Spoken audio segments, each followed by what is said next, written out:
Today we're looking at a really creepy story about how a stalker tried to get to his victim by dating her roommate. This happened years ago, but still affects me to this day.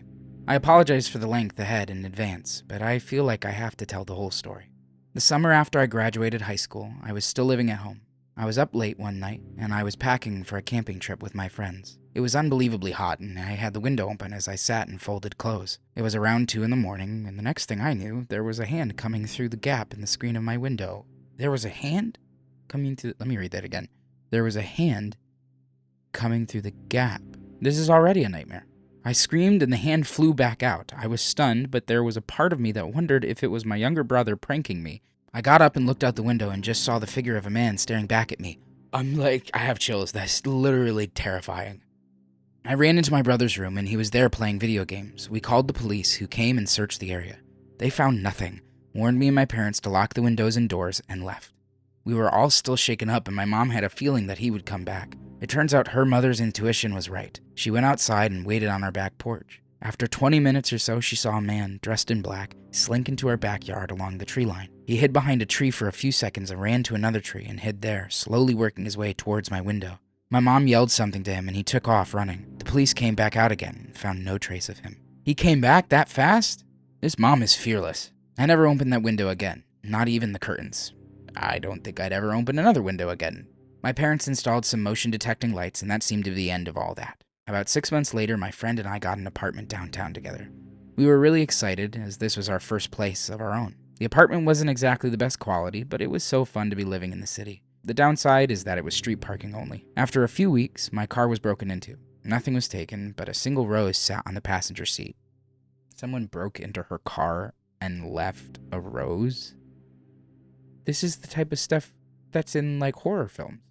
It was creepy, but I vowed to be vigilant and safe. I always tried to park close to the entrance, near the lights, but often it was difficult to get those spots, and I would often have to park farther away on darker streets.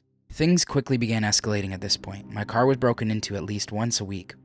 Once a week? The cops aren't doing anything about this? I don't even know why I'm asking that. I'm gonna shut up. Most of the time a flower was left, which I always threw on the ground, but once a pair of men's underwear was left. He left underwear? Oh, that's gross. That's gross. My body is curling into itself. And even more creepily, once a bag of Tootsie Rolls, as they were my favorite candy. This made me wonder if the person knew me personally, and I started to become suspicious of everyone. That is totally understandable. Getting paranoid in a situation like this, where things only people who know you should really know about, no, it makes sense to get paranoid.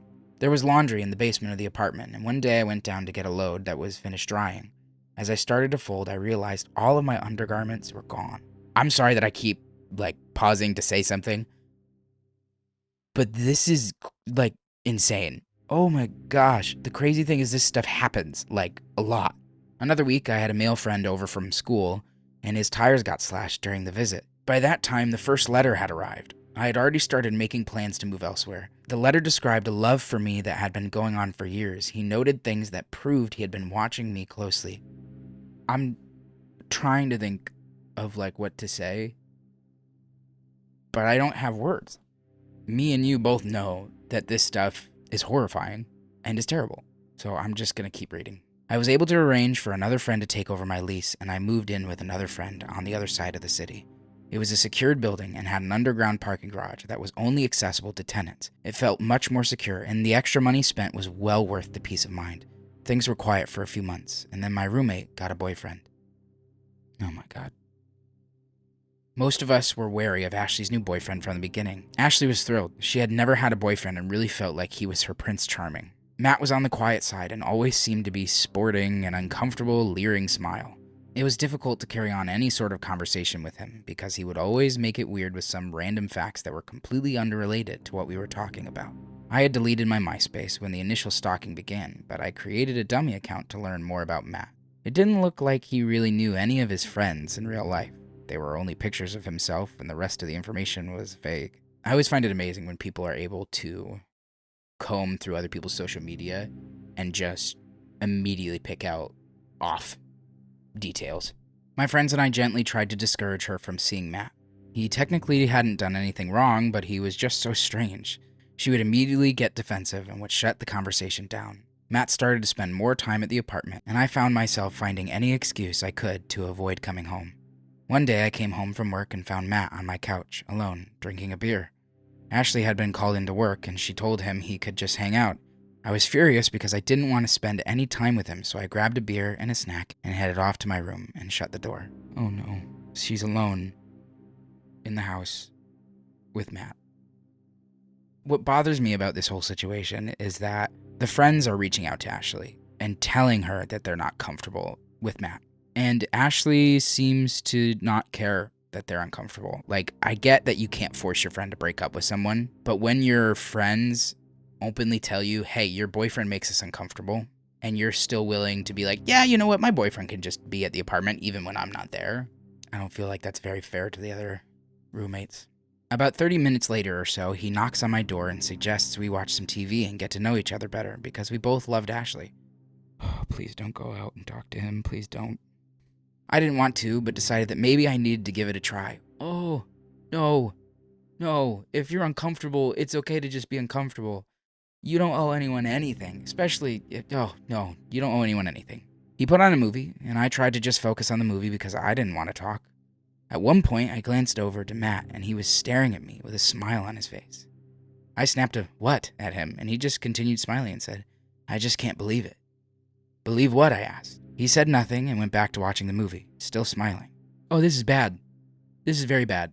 She's alone with her stalker. She doesn't know, right? Like, that's the big thing about this. Like, she's weirded out by Matt, but she doesn't know this is the guy that's been obsessed with her for years. I had no idea what he was talking about, but the interaction had every hair standing up on my body. I excused myself and locked the door to my room. Another month or so went on, and I had managed to avoid being home for much of anything beyond sleep and showering. Matt practically lived there, and had even brought a bunch of his things into Ashley's room. I really didn't want to move again, but was beginning to look for other options.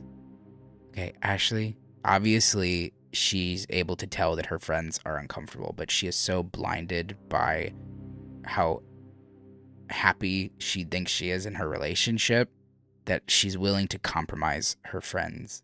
On their 6-month anniversary, I saw a huge bouquet of flowers on the table, and an already opened card popped up next to it. I don't think I realized that Ashley and Matt have been together this long. That's 6 months poured into a relationship just to get to the other girl. I rolled my eyes and was about to leave when I decided to see what the weirdo wrote to her. When I opened the card, my heart started beating through my chest. Without even reading the words he wrote, I was shaking. The handwriting was exactly the same as the one my stalker had sent. That's how she figured it out? I had kept them as evidence and dug them out of my desk for comparison. The handwriting was unique and identical. Matt was the stalker. This girl is so smart. I would never be able to look at someone's handwriting and be like, I know it. Obviously, the letters stuck with her so much that handwriting just triggered that memory and said, I know exactly who this is. That's crazy. That's how she found out. I called the police first. As they were on their way, I called Ashley and asked her to come over. She was at work, but she said she'd be there when she could. I was terrified to tell her because I knew she would be shattered. The police took a statement from me and actually went to Ashley's work to get more information from her, and they ended up breaking the news. Apparently, Ashley called Matt and left a furious message even though the cops told her not to say anything, and he completely disappeared after that. Yeah, Ashley. Oh, Ashley. You don't tell the stalker that you're on to them.